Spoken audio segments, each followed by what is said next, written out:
crazy ass time machine to like probably stick Just drill that shit into the ground. Throw that shit right into space. Just do Dutch. What were the bars that got you, that made you be like, you know what, I'm fucking with this hip hop shit? I mean, like the way like rap really started for me is because I was like a drummer. Like my mom bought me like a toy drum kit when I was a kid. I just loved that shit. And then like I kind of just got into like developing music and sounds and shit. So I was like, I'm about to just start like writing because why not? Like, and I just started like writing poems and like when you first like when you first start like writing, like you don't really know if you're rapping or singing or like what. And I'm sure like if I look back at my like childhood songs, they would suck. And like they're definitely profane, like, but like eventually, like I just knew I could rap. Cause I didn't tell anybody. I was like, I know I can write shit. Like I eventually like learned how to like rhyme and catch rhyme schemes and shit. I was like, I know I could do this shit. I never showed anybody because I was young. And one day my dude Jake came up and was just like, yo, rap battle me. And I was like lit at a party in like my sophomore year in high school. And I was like, you know what? I'm gonna do this shit. And like it was a small party. It was like a basement Halloween party, and they put on like a Kanye beat. And like he rapped, and like he was straight. I just like zoned out, and all of a sudden, like the stars aligned type shit. Like once you kind of like know, like damn, this is like something really dope. Like it was one of those. It was like, cause I grew up listening to all types of hip hop, so like I loved Biggie, and like that's how I like first kind of started rapping because that flow was like easy to rock. You didn't have to go fast or like fluctuate your voice or nothing. So I just said some shit. I was like, "Fuck your old crew and the two." I got the and like I just kept going and the bars just kept coming. I had no idea what I said. Like freestyle shit. But like everybody was just like, "Damn!" Like that wasn't like bad. Like it's just crazy. Like because it was like the first time I had ever seen anything like that kind of happen. Like there have been ciphers, but like high school ciphers are whack. Like let's be so real. Like the bars are like, like that's straight. You the popular kid that got some bars. Like, but I don't know what happened, and all of a sudden everyone was just like, fuck, like you could like rap, and I was like, yeah, no shit, like, and then like every time like I feel like a big culture of married is kind of just like getting in a car, smoking, and just driving around the whole city, doing laps around it. Like, cause that's all there is to do. Like I said, like kind of just get in a car, like someone's gonna bring their liquor, their weed and shit. And then like eventually that, you know, for some people that turned into heavier shit. So then like the nights get crazier. But like, just ride around and find some trouble. But like everybody be like, yo, rap. Like aux cord, smoke a blunt, rap. Like, and like people really pushed me to just like keep rapping and shit, and then eventually like, you know, I fell on hard times in my life, and that was the shit that like kept me going. Like literally, like I fucking just stayed in my room. I hated everything. Like the days sucked, everything sucked, but I just fucking loved rapping and making hip hop and shit. Like that's the only thing that ever felt right, and that's like the only thing that made me happy. Like, you know, I had to like talk to like school counselors and like teachers would be catching me. Like, 'cause I changed. I literally just switched up. Like, I had shit happen and I was like, man, this is life. Like, I had to grow up. And that was just the shit that kept me going. And then when I graduated high school, like, everybody was like, what are you about to do? And I was like, I'll just do this music shit. And then that was that. Like, my 18th birthday, I dropped a song. People are like, alright, it sucks. But, you know, that's how it is when you first start and shit. But I never gave up. I just started emailing radio stations about how to get shows, emailing people on Twitter, all that shit. Just trying to, like, figure this shit out. Just build this shit from the ground up. Like, I had nobody around me that rapped. I didn't have a crew or nothing like that. I was just, I'm about to just do this shit. And, like, I learned just fast. Like, I read books, I read blogs, and just pick up on, like, how this whole shit works. And like, you know, it comes over time. I've been doing this shit for 4 years, and I'm now just catching my little like, like I'm about to really be doing some dope shit now. Just, you know, I've only done shit in like the past year that I'm really gonna look back on and be like, yeah, like I was young as fuck doing some cool shit. But And it just kept going. Like I even like last night I went to a party with mad people. I see you. Like a couple years ago it wasn't like that. Only shit like that?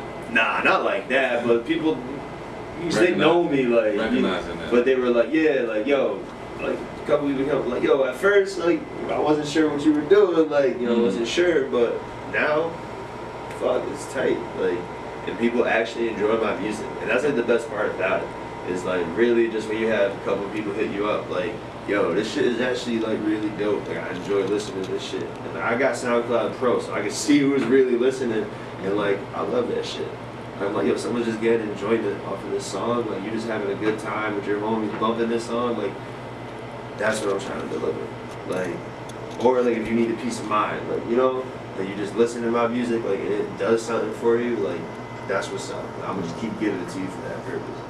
But I love this shit. I fell in love with it. Like, I've been booed off stage. I've had like every bad thing possible. Like, our camp got robbed at fucking South by Southwest. Like, and then we came up and just kept going. Like, and like just so many things have happened that make you just feel like, yo, why didn't you quit? And you're just like, I can't. Like, cause I know the payout's gonna be bigger to the people that don't get it easy. So I keep going. Like, and then one day when I'm, you know, looking at my life and like, shit, I love what I did. Like, that's all I'm thinking about. Is that I was a broke 18-year-old that just said, fuck it. Like, fuck all the other shit. Like, 'cause it could have gone one or two ways with me. Like, I'm either about to do really good in life or like, married is just gonna suck me in. And what happened with these hard? What happened? Well, alright, so when I was a sophomore in high school, my father, he's in the army, he went away to Iraq. And I never really had like a solid relationship with him, like to begin with, just cause like being in the military, like the one pleasure we had was like a lot of kids in the military move around, but he just chose to do it like and let us like stay at home, like and not make that, you know, sacrifice of just constantly moving and not really having a home. And at first, like as a child, I didn't understand that. You know, I kind of felt like, yo, why is this dude like never around? Like, and then still like growing up in high school, I'm still a child. Like I still had a little bit of like, and then he went away, like for real. Like, and all of a sudden it was like, damn, like I really need this person in my life because like, no matter what anybody tells you in life, kids, high school sucks. Like real shit. Like they say those are the best 4 years of your life. That shit sucks. Cause you're around a bunch of kids that go through mad changes and like all at once. Yeah, everything like. Yeah, like you're just around mad kids going through like the heaviest shit, and then so he went away, and my mother's a nurse, and she worked night shift, and she slept during the day. Of course, she she had to do what she had to do during the day. So there's like nobody around. So and my brother lived in Baltimore, and like this is like, all right, like what am I gonna do today? I have so many options that like is like promoted as cool in a sense, like, all right, yeah, I'm about to bring 10 people to my house and about to just smoke it out, piss my mom off, because like, fuck, like that's what it is, and you know, just young as shit, and then like I just kept fucking up, and then like my grades like tanked, and like I had to go to summer school mad times, and like I was just always like in some type of like trouble, and like 'cause there's no like force there, like they were there, but it was so like, it was so like I feel like so laid back or no real. It's like they got so much going on, like that they can't be like all the way there. And like at first, you know, as a kid, I'm like, damn, that's like I need that, but I'm like, all right, he's getting shot at, like, or he like I don't know what he did. Like, I don't really speak to him about it because you know, out of respect, but like he's doing something in a foreign country that's dangerous as hell. Deal with that, like. You know, put your mind to that so you come home safe. Like that's how like I started feeling. And then like my mom, like seeing her just work all night, sleep all day, like it just sucked because it was like, when do I get to see her? I really don't. And so I just had like a lack of guidance in a moment where like you need it most. And I got to like a boiling point where it was like, all right, you're really about to like not graduate high school. And it was like, damn, if I do that shit like I thought to myself, like, I'm not gonna come back next year and be like, yeah, I really want to graduate high school and be adamant about it. I'm gonna be mad as hell at life. Yeah. So I just made a decision real quick and like to change it towards the end of it, but like during all that shit happening, like I had a friend that got murdered, like my cousin died, like I just had mad shit like happen, like in a moment with nobody around me to really be that supportive, because like, you know, friends can only do so much, nothing against them, but it's not like necessarily what you really need. Like, you know, having a friend is awesome, you gotta appreciate that, but sometimes I really need like something. And then like I had to see a therapist, he put me on all these crazy pills, and then I didn't even feel like myself anymore, because it's like, if I'm happy, is it like the pills making me happy, or is it, am I really happy? And like that shit fucked me up, and I just like became mad quiet. I didn't talk to anybody. I didn't like make many friends other than the people that I had like in my circle, and then some of those people started like really fucking up in their life, and I was like kind of getting dragged into it a little bit. And then like when I graduated high school, I didn't have a job, I didn't have a phone, I didn't have a car, I had like a bike. So I kind of just learned like who's like around, like to really be there like on a human level. And then it's like just when it's not someone texting you or calling, it's like a human shows up and it's like, yo, it's good, bro. Like if you really about to, all right, yeah, come rock for the day, like let's hang out. I can't hit you up, so like, and that like just showed me who's real around me and shit.